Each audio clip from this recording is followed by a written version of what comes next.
Good morning, everyone. I'm Shanitha Rupnarayan. I'm from an organization called SSACI, and like Joyce says, it's an acronym for a much longer term, which is the Swiss South African Cooperation Initiative. And I'm here to talk to you a little bit, just extend and tell you who we are, so that you have some sort of background in terms of the partnership or collaboration that we've had with Absa Bank. From the FP and MCTA in terms of what they set out to do, I think that what we've presented today is actually what we did in terms of an example of workplace-based experience.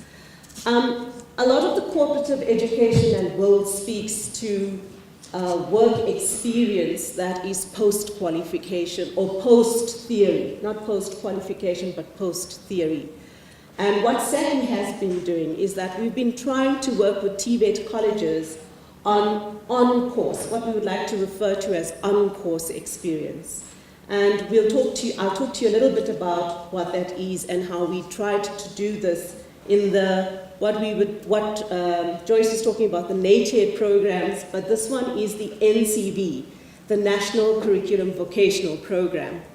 So just a little bit about ourselves as an organization. SSACI in itself started in about 2001, and it started as an organization, a trust, and there was bilateral talks between Switzerland and South Africa. And of course, the Swiss are very good at coming in and working on HIV and so on. But we said that we wanted to look at post-1994, what would be the most important area to work with in South Africa, and looking at the socio-economic progress that SSACI could have some mark on. And so we looked at, they set up a Section 21 thereafter. And of course, with some Swiss funding and with the cooperation of South Africa and South African companies or Swiss companies operating in South Africa, we started work.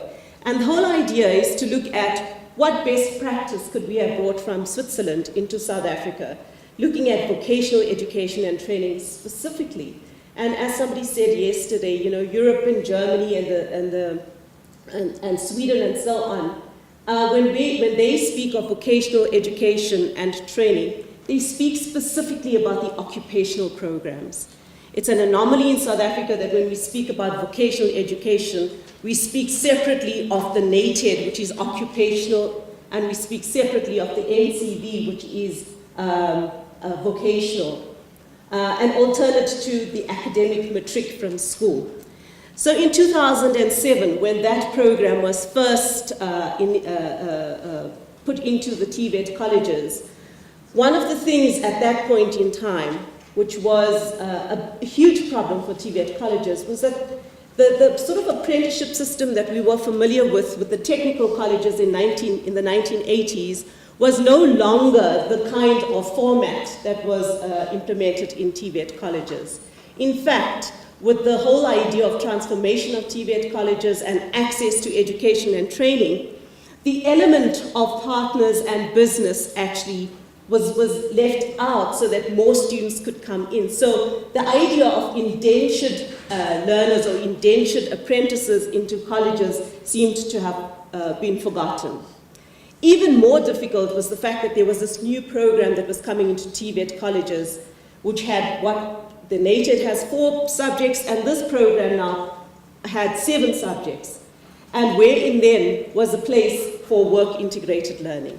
So you have unemployed, and the difficulty is now you have unemployed youngsters coming into TVET colleges that are not indentured, that don't have the workplace in place, but are accessing N1, N2, N3, and because they're not finding work out there, they're actually going up to N6. Post N6, it's still difficult for them to find the 24 months work experience that they need in order to qualify with a diploma. So SSACI came in and said, okay, let's have a look at what the situation is and see within the NCV what is possible. What is a model and a practical model that we could develop that will help colleges out? So those are some of the things that we set out to do. And one of the things that we did come up with was a WBE model, a workplace-based exposure experience model for the NCV specifically. And we've been doing this now for 8 years, and we think that we've had some successes with it, but as in the Jordan case yesterday, it takes a long time to put into the system. And we are still working with TVET colleges on that. So our sole focus is to encourage colleges to establish this college industry partnership. Something that is really still very difficult for them to do. They're still struggling with trying to get business on board with colleges. Align that vocational curriculum to the needs of industry, as well as to work at an institutional level to embed WIL, workplace-based experience. And what we try to do is that we work on 2 levels. One is to work at the college level, and the other is to try and influence policy at the DHET level. So yes, we've been working with the CETAs, we've been working with the QCTO, we've been working with the VSET branch in the Department of Higher Education and Training, sharing lessons of what we've learned on the ground whilst we've been working with colleges. And I think that what I learned between yesterday and today, that I'm very sad to see that there isn't enough representation from the TVET colleges at this very important conference, but that a lot of my colleagues that are here today are from the universities of technology and business. And so I thought I would just share a little bit background, and if you do know all of this, please bear with me. But just to share a little bit of the issues that colleges are faced with. So in this system, in terms of access, that everybody needs to get into colleges, colleges sit with around 700,000 students, and these we are looking at the NCV enrollment only, not the NATED programs. Sorry, it's NATED and NCV. Am I right, Bina? Is that NATED and NCV? Yeah? And from the very start of the NCV, the throughput and pass rates have been incredibly, incredibly poor. They have progressed over the number of years, and now it still sits at not an acceptable level. So it still sits at under 40%. And one of the things that we've seen is that the cost of to put one student through an NCV 3-year program is of over 40,000 Rand. And if it's a 3-year qualification, and 80% of that qualification cost is subsidized by the government. However, the time taken for one student to come through that program, which is what we call throughput rate, sometimes takes most students 5 years, 6 years to qualify. So there's a loss of money that goes into that. Then we look at when students do eventually qualify and they go out there, the big question mark has always been, so what can this NCV student do? Do they have, as Joyce was talking about, the employability skills? Can they do something when they go out there? The second thing is the reputation of this NCV. Hasn't been tested. Companies don't know about the NCV itself. They know the NATED. And we do know for a very long time, Joyce, the NATED was moving out of the system. And of course, now we have the new programs coming in. But there's a very good reason why the NATED didn't leave the system, despite the fact that it's an old curriculum. It's for the reason that companies know that these students, after 3 months, they finish one level. After another 3 months, they finish another level. And they are quick to come into industry. The issue there is, like I said, no practical and no work experience.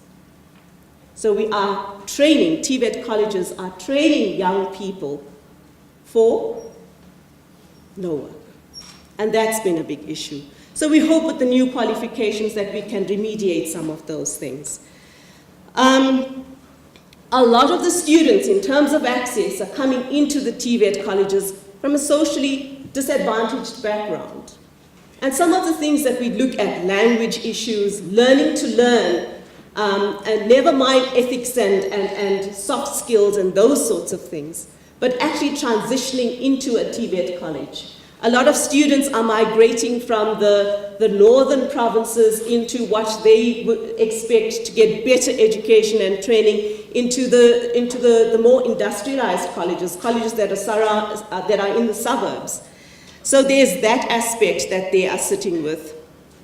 And of course, WIL and WBE, despite the fact that we've been working with colleges for such a long time, is still, even now, a new concept. It's still a growing concept for colleges.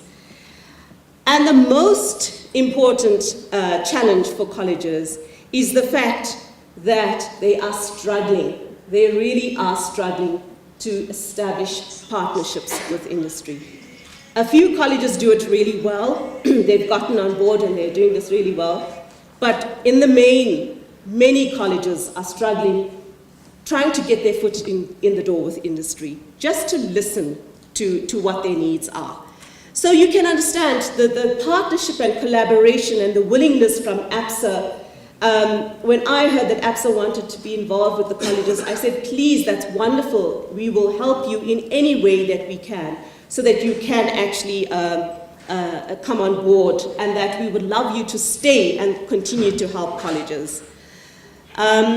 So, in the main scheme of things, from a SSACI point of view, we looked at why then, in terms of this whole problematic scenario in TVET colleges, why should it matter to TVET colleges? In 2009, the minister held a summit looking at TVET colleges, what their purpose was. Then it was called FET colleges.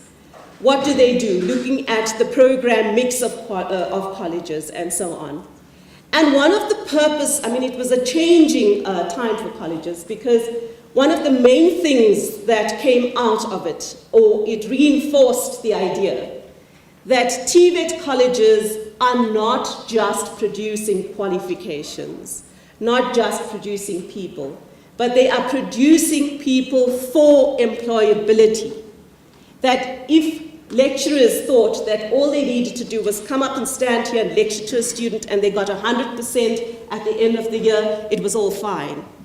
And I think that the summit and the minister reinforced that. And subsequent to that, the green paper and the white paper and so on emphasized the role of TVET colleges to our economy. And that is that we need to produce the middle level skills that's required by our economy.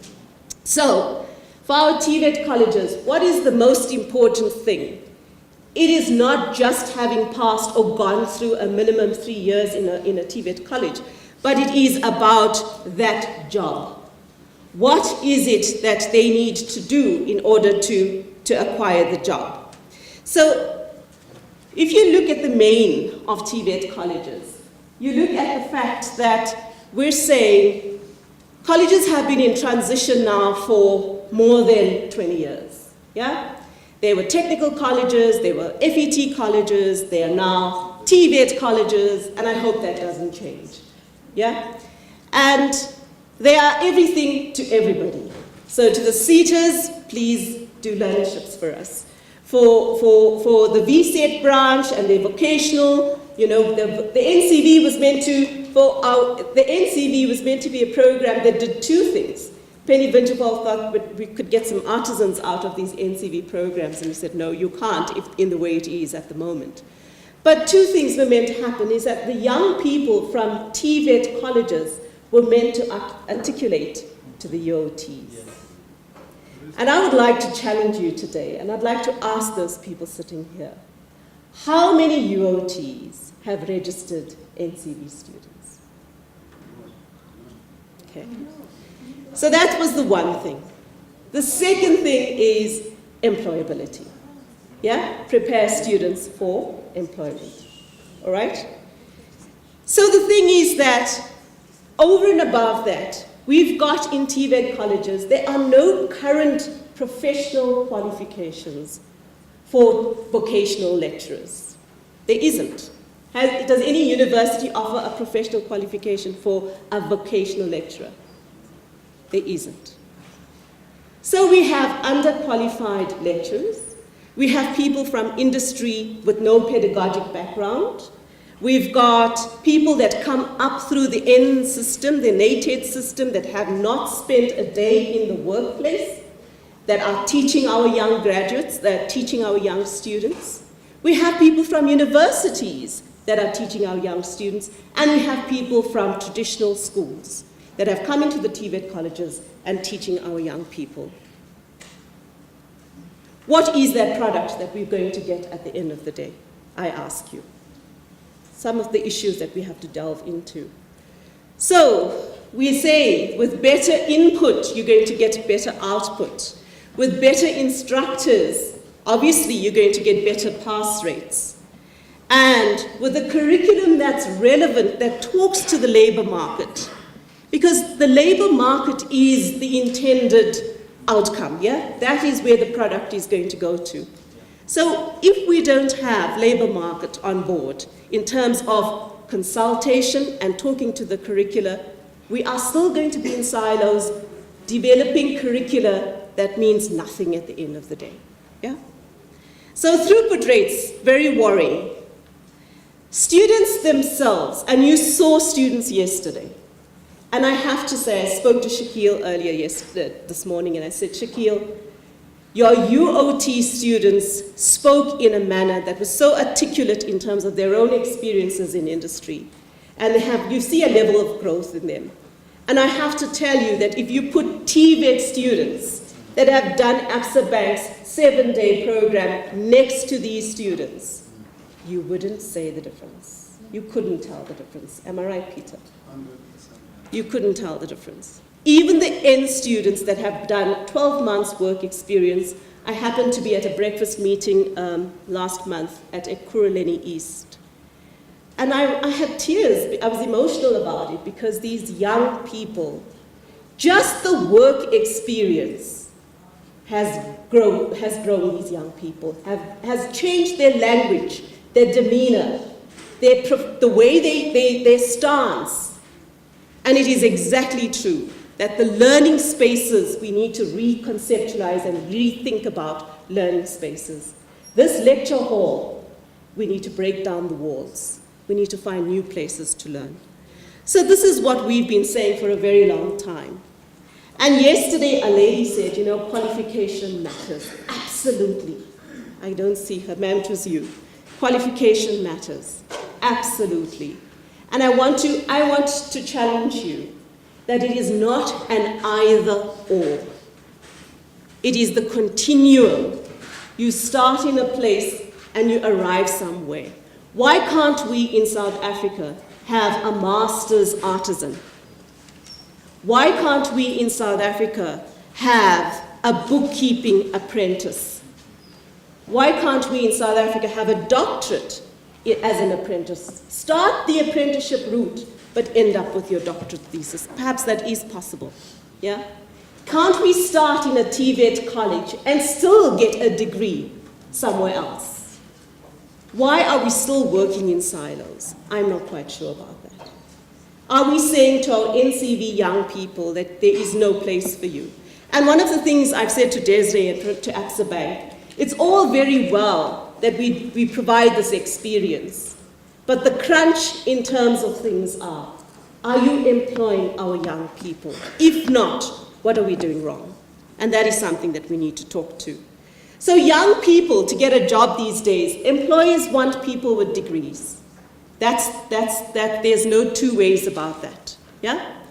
Desiree says, well, we're going to have to look in the bank and see where it is that we can get young NCV students to come in and how can we employ them. And yes, if we haven't done these, if our minds are about only degree people are going to do a particular job, why can't the TVET students do equally the same?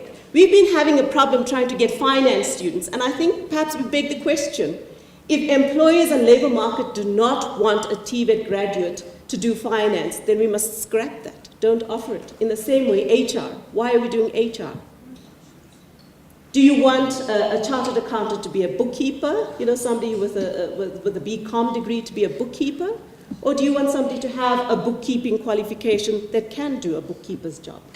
So it's those sorts of questions we need to ask. Are we pitching too high for something too low? So students must have a post-secondary education, no two ways.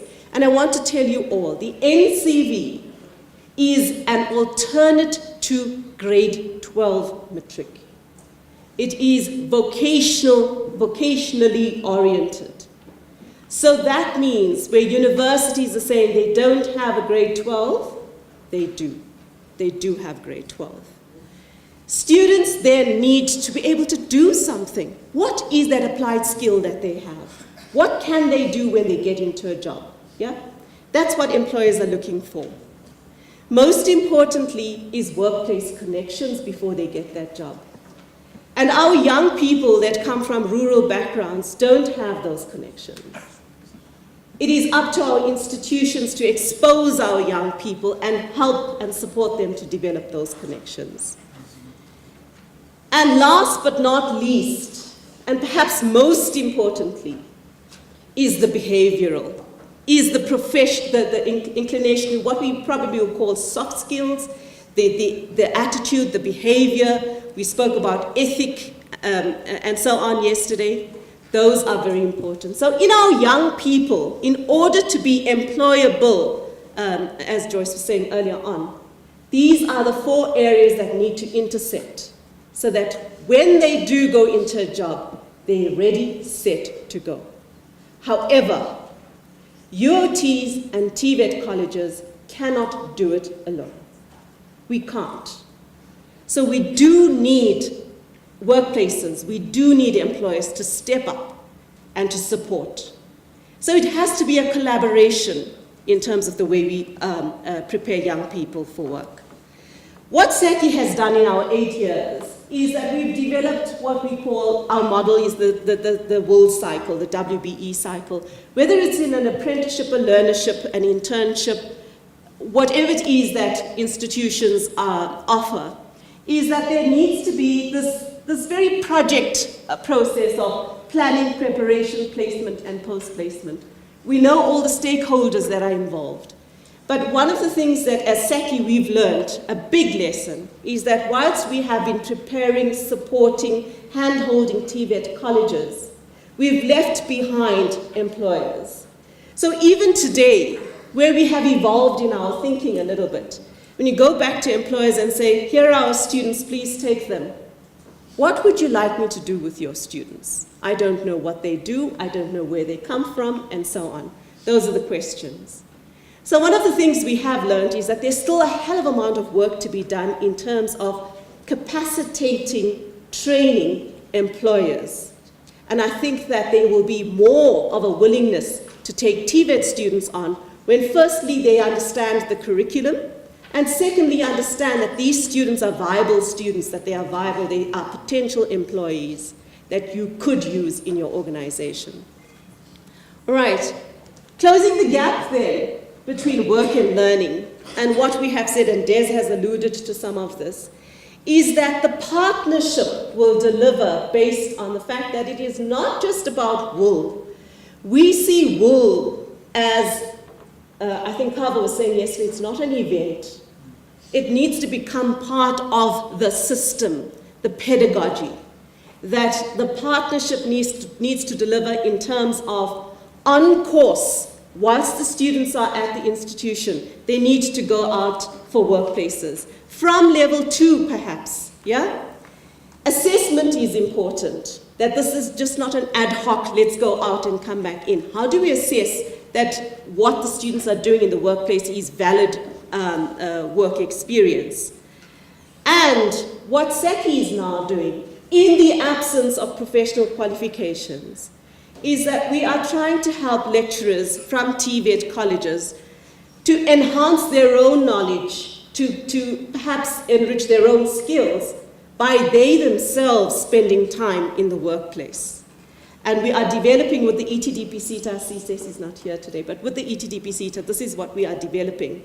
And we are hoping that that component will also find itself a place in the new professional qualifications that are being developed currently with the universities.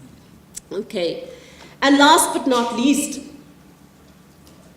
nobody knows it better than the experts in industry.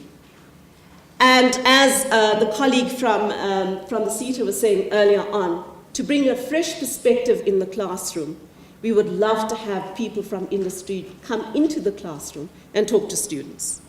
And we started doing a little bit of encouraging Absa Bank to do that. And I must say that it is working out so far very well. We have developed what we would call a protocol on guest lecturing, and the VSET branch has it, DHET has it at the moment. And we would like to roll that out to everybody, yeah? So, you know, the controversial 5 days.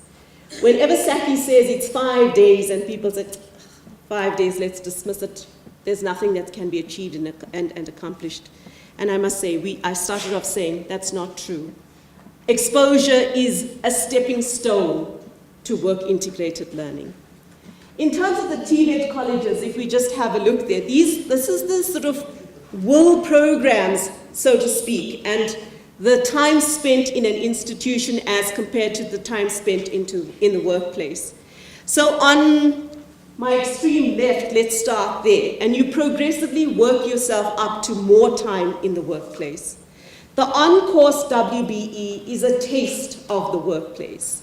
So a lot more time is spent at the institution, learning, you know, your topics and your outcomes and your curricula and so on. And then, with more practical experience, you will then be able to perhaps do something in the workplace, and you could perhaps spend more than 5 days in the workplace. We're saying a minimum of 5 days. If you can spend a month or more in the workplace on course, that will be wonderful. I hope we can move in that direction. The apprenticeship now, and somebody spoke about block release yesterday, is the old block release system. 3 months in, 3 months out, 3 months in, 3 months out. Not happening that way anymore. So what is going on is that you would come into a college, go N1, N2, N3, and then go out perhaps for a year or two in the workplace, then do your trade test. Learnerships, of course, meant to be 70-30, 70% in the workplace, 30% in an institution. If it is happening that way, that's wonderful. And then last but not least, an internship. After the knowledge component is completed, then you have, for business studies in TVET colleges and then the N programs, you spend 12 months in the workplace, 18 months in the workplace, and if you've done relevant experience, then you will qualify with a diploma. For the engineering students, if you've spent 24 months in the workplace in relevant experience, then you will also qualify for a diploma. So that's just a spectrum. When we talk about work experience, I'd like us to see the whole picture. It fits all in as a jigsaw puzzle, yeah? That it's not just one thing or the other. From a SSACI point of view, I started off saying that we started this in 2008. We started off initially with 4 colleges trialing and testing. And one of the things that we tried to do is let's see what is possible in TVET colleges. And the lecturers themselves helped us to develop this. The colleges themselves helped us to develop this. We started with a small group of 91. By 2013, we had grown with the numbers of colleges that were participating and over 7,000 students that were on what we call generic WBE, not for assessment. And then we said, one of the things that is very problematic and is a big issue is the fact that lecturers feel this is not part of their jobs. This is not something that they want to be involved in. However, we've made this as part of their jobs through assessment. So the time spent in the workplace and the task book that Des was referring to, when students collect information and bring that back into the college, lecturers have to mark that. And when they marked that, they began to look at what students could do and began to say, well, students are being enriched, they themselves would like to be a part of this. And it brought lecturers on board. And that is where we've evolved in terms of the lecturer will. So finally, We've done all of this work. The big issue was partnerships and business. And when Absa Bank came knocking on our door and said, you guys know the TVET colleges, can you assist and can you support? We were ever so willing to do so. Without a formal agreement in place, we went ahead.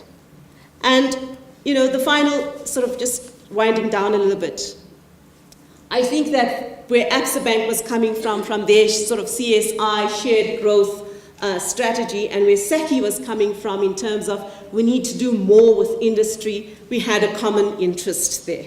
Yeah.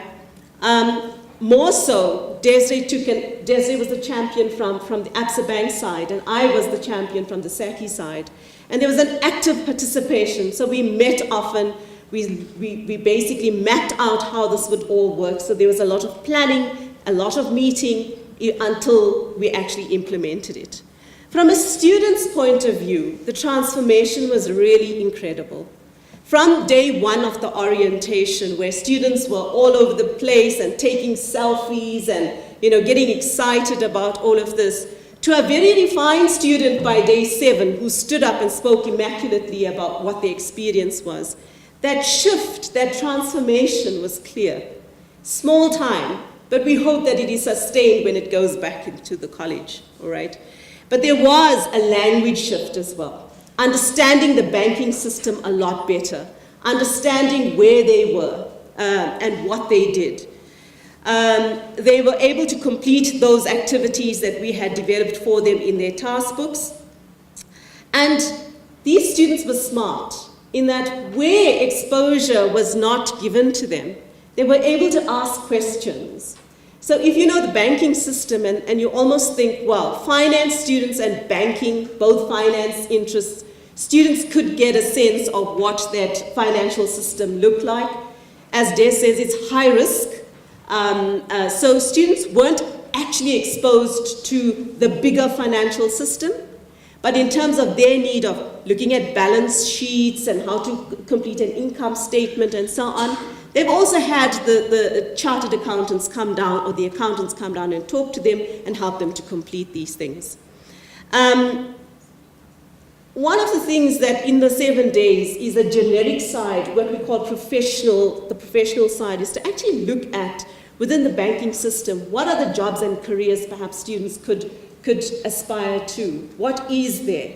And that builds their knowledge in terms of understanding that banking sector. Professional and ethical behavior, one of the slides that Des showed you earlier on, integrity, ethics in the workplace, and so on. The bank took some time to make sure that students understood this. So they went through that quite a lot.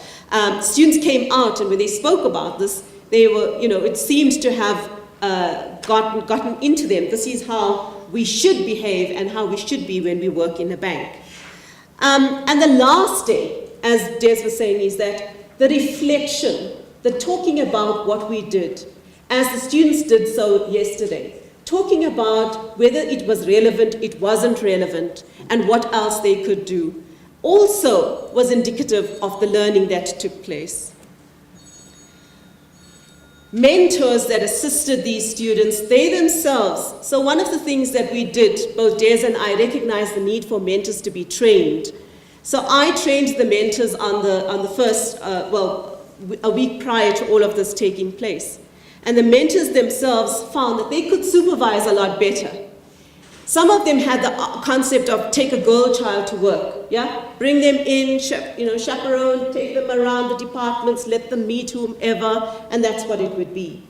But they were surprised when I said, no, that's not what it is. That we have to look at the curriculum outcomes, and we've got to look at specific tasks and activities, and the students must at least get some of that when they leave. So, and like the students were saying, they were rotating, so they weren't just stuck in one place. They got a little bit of a few departments and a few sections. They assisted better. They were able to give them some work. They tried these students out, and some of them completed forms, helped clients to do some work, spent some time in the client area. So there was some work that was taking place. It wasn't just observation. The bank said that these students were generally well behaved, yeah? They abided by the rules and regulations. And of course, these were addressed on the orientation of the first day. And I guess with business, if you come in and the students are unruly, there's no way that you're going to want those students or those kinds of students back again. So this was good for the TVET side. And one of the questions I asked, who do you think should be doing this? Can students knock on the door of the bank and say, excuse me, sir, but can I have some work experience because I am required to complete this? And will the bank take that student seriously? And I guess for you as business, would you take a student seriously if a student came up to you? Or do you think that this should be the role of a college or a UOT to do? And the bank said, you know what, the college must be the coordinator here so that we can work and talk to each other. Lessons for future, formal arrangements. I think that if you want a sustainable program, it's all about sustainability, that it can't be just an ad hoc one-on-one, that it needs to be something that we sort of set out to do for a longer term than 3 years at least. Let's begin to look at this a lot broader than just 1 year. A commitment over a longer term, as I said, mentorship training must be part of this.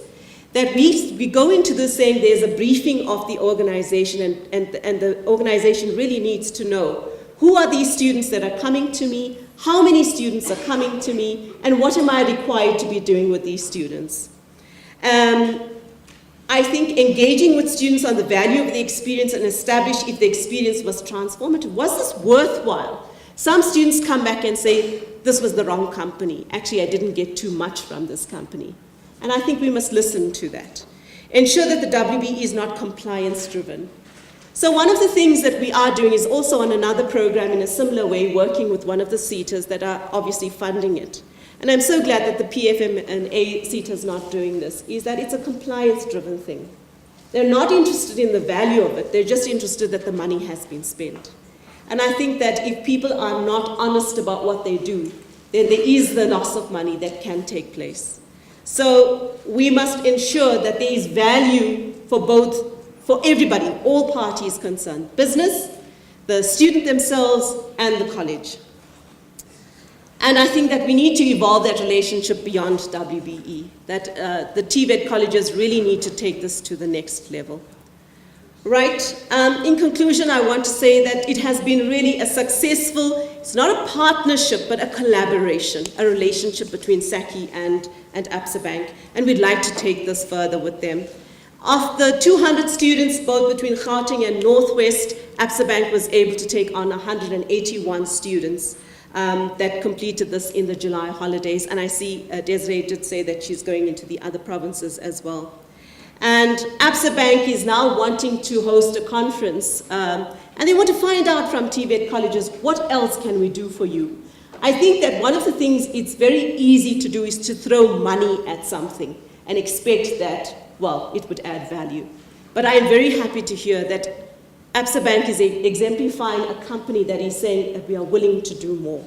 And I hope that many more companies come on board to do that. And with that, I'd like to say thank you.